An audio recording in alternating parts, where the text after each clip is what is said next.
ব্লগের শুরুতেই তোমাদের সরস্বতী পুজোর অনেক অনেক শুভেচ্ছা জানাই। আর আজকে না সকাল সকাল দেখো সমস্ত কাজ সেরে নিয়েছিলাম।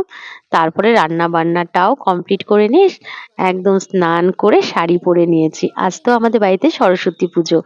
গতকাল তো তোমাদেরকে সরস্বতী ঠাকুর আনা, পুজোর জোগাড় করা এগুলো দেখিয়েছিলাম। তো আজকে দেখো ঠাকুর উন্মোচন করে সুন্দর করে বসিয়েও দিয়েছি। তোমাদের সাথে সেটাও শেয়ার করে নিয়েছি। আর আমার সাথে আজকে কিন্তু পুজোর কাজ আমার মাও সাথে করছে, দেখতেই পেলে।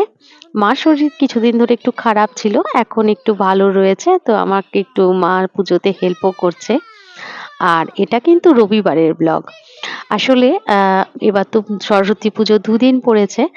এদিকে কিন্তু 12টা থেকে কিন্তু শুরু হয়ে গেছে সরস্বতী পুজো। আমাদের পুরোহিত মশাই কিন্তু টাইম দিয়েছিল 2টো থেকে 3টের মধ্যে। কিন্তু যে কাণ্ডটা আজকে হয় কি বলবো, ঠাকুর মশাই আর ফোন আর তোলে না। তো লাস্ট অবধি কি করব, একজন চেনা জানা ছিল, উনিও পুজো করেন। তো তাকে শেষ অবধি আনা হলো আর তিনি পুজোটা করে দিলেন। প্রায় কিন্তু তখন ঘড়িতে 5টা বাজতে 10 মিনিট বাকি। তো বুঝতেই পারছো কতক্ষণ এই ওয়েট করতে হয়েছিল।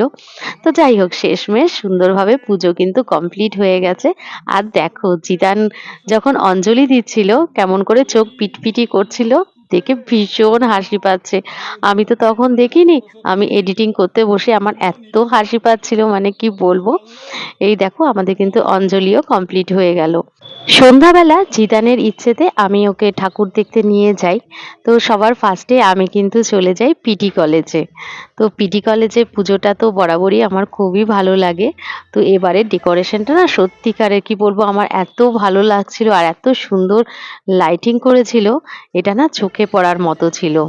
আর দেখো ঠাকুরের সামনে চলে এসেছি। এখানে খুব সুন্দর একটা আলপনাও দেওয়া ছিল আর ঠাকুরের মূর্তিটা কি বলবো, দেখে মুগ্ধ হয়ে যাচ্ছিলাম। তো দেখতেই পাচ্ছ খুব সুন্দর করে এখানে সাজানো হয়েছে আর জিদানও এখানে প্রণাম করে নিয়েছে। আর জানো তো এখানে একটা সেলফি জোনও করা হয়েছিল। তো সেখানেও কয়েকটা ফটো তুলে নিয়েছিলাম। তো তারপরে চলে এলাম শিশু নিকেতন। শিশু নিকেতনে তো পরপর 3টে স্কুল রয়েছে ওদের। তো 3টে স্কুলের পুজোটাই কিন্তু মানে কি বলবো নজর কাড়া ছিল। আর ওখানে না বাচ্চাদের স্লিপ ছিল, তারপরে ট্রেন ছিল। এগুলো দেখে জিদানের যে কি আনন্দ মানে কি বলবো। ও স্লিপ চড়ছিল, ও ট্রেনে উঠছিল, কি না কি করছিল সেগুলো সবটা তোমাদের সাথে আর শেয়ার করতে পারিনি। আসলে এত মানে কি বলবো সে সময় ওকে নিয়ে ব্যস্ত হয়ে পড়েছিলাম যে ক্যামেরাটা আর ধরতে পারিনি।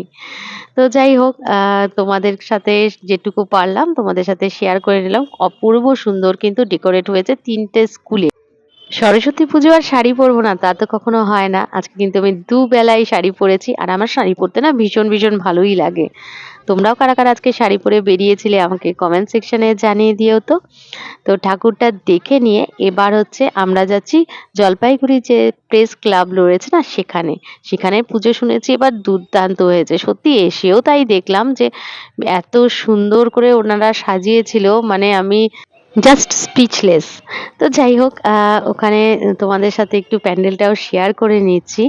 দেখো কতটাই সুন্দর করে ওখানে সাজিয়েছে। আর কি বলবো ভেতরের লাইটিংটা তো মানে কি বলবো একদম নজর কাড়া ছিল।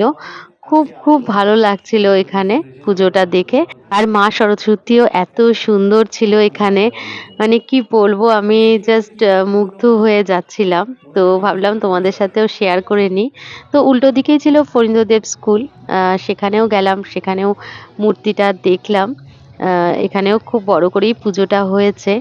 তো এরপরে কিন্তু আর ঠাকুর দেখিনি, বাড়ির পথেই চলে গেলাম। Tata bye.